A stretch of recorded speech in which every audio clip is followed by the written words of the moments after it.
Boris Johnson will hold talks in Moscow on Friday, in the first visit by a British Foreign Secretary to Russia for 5 years, with Syria expected to be top of the agenda when he meets his Russian counterpart, Sergei Lavrov.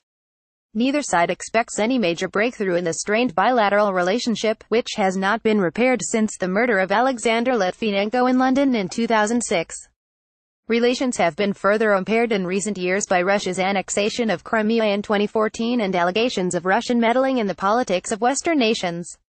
Johnson is due to arrive in Moscow on Thursday evening and will hold talks with Lavrov on Friday, before having lunch with the minister and then holding meetings with civil society activists in the afternoon. The talks are the third time this year that Johnson has announced a visit to Moscow, but the previous two occasions he cancelled the trip at the last minute. In April, the trip was called off in the aftermath of the Khan Sheikhan chemical attack and subsequent U.S. airstrikes against a Syrian government airbase. Johnson also irritated the Russians with a newspaper interview on the eve of his visit in which he compared the country to Sparta, closed, nasty, militaristic and anti-democratic. However, Johnson wants to engage Russia on a host of international problems for which cooperation or at least coordination with Moscow are key, including issues involving Syria, Iran and North Korea.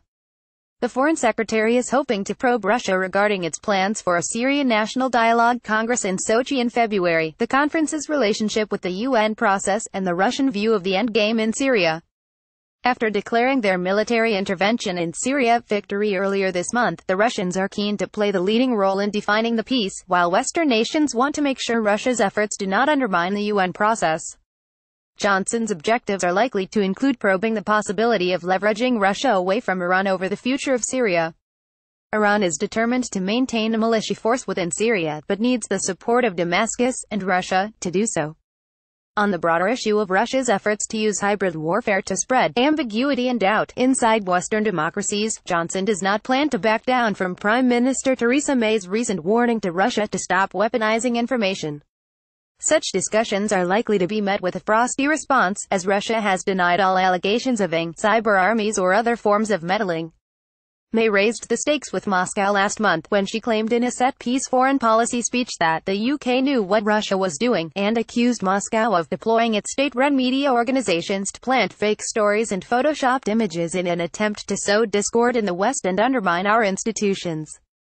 Russian officials have mocked the paucity of the public evidence provided over the allegations that Russian interventions on social media had an effect on the outcome of the EU referendum in Britain. Also on the agenda for Johnson's visit is the issue of cooperation ahead of the 2018 World Cup in Russia, including consular issues for traveling England fans and security issues. England will play their group games in 3 provincial Russian cities, Volgograd, Nizhny Novgorod and Kaliningrad. Earlier this month, David Cameron, the former Prime Minister, accused Russia of winning the right to host the tournament by using bribery. However, there is already coordination ahead of the tournament, with Russian police traveling to recent Champions League games in England to observe British policing tactics. The two sides are also expected to discuss cooperation regarding combating threats to the World Cup tournament.